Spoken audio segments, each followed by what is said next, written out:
Hi, സമയം 3:01. നമ്മളിന്ന് 2 trade ഉണ്ടായിരുന്നു. അതിൽ ഒരു ട്രേഡ് പ്രോഫിറ്റും ഒരു ട്രേഡ് ലോസ് വന്ന്. അപ്പോൾ നമ്മൾ ചെറിയൊരു പ്രോഫിറ്റിലാണ് നമ്മൾ എൻഡ് ചെയ്തത്.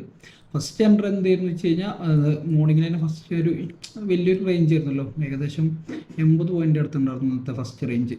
സോ ഫസ്റ്റ് നമ്മളൊരു പുട്ട് ഓപ്ഷൻ ബൈ ചെയ്തിട്ടുണ്ടായിരുന്നു 9:15 മോർണിംഗ് ഇറ്റ് സെൽഫിലാണ് നമ്മൾ എടുത്തിട്ടുണ്ടാവും. വോളിയം കുറവാണെങ്കിൽ തന്നെ റേഞ്ച് കണ്ടിട്ട് നമ്മൾ ഫസ്റ്റ് എൻട്രി എടുത്ത് ആ എൻട്രി നമ്മൾ 9:35 ഏകദേശം ഈ ക്യാൻഡലിൻ്റെ ഓപ്പണിങ്ങിൽ വെച്ചിട്ട് നമ്മൾ ആ എക്സിറ്റ് ബുക്ക് ചെയ്ത് ദെൻ പിന്നെ വെയിറ്റ് ചെയ്ത് പിന്നെ 9:45 ഏകദേശം ഈ ഒരു ക്യാൻഡിൽ ക്ലോസ് ചെയ്തതിന് ശേഷം ഈ ക്യാൻഡിലിൻ്റെ ഓപ്പണിങ്ങിലാണ് അടുത്ത എൻട്രി എടുത്തത്.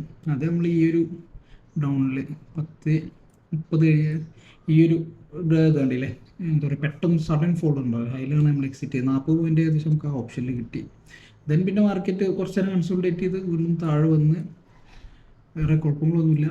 മാർക്കറ്റ് എൻട്രീസ് നേരെ കാണിച്ചു 9:15 ഫസ്റ്റ് എടുത്ത എൻട്രി 403.5, സ്റ്റോപ്പ് ലോസ് നോക്കിയത് 372. ദെൻ ആ സെയിം 25,000 പുട്ട് സ്ട്രൈക്കിന് നമ്മൾ 383 മേടിച്ച് 424 കൊടുത്തു.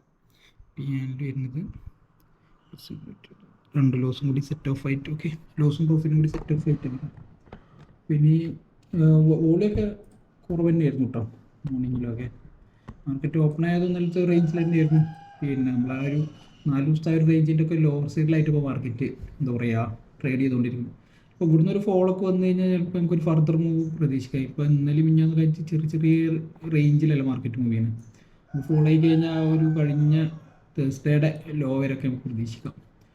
എന്തായാലും നാളെ കാണാം.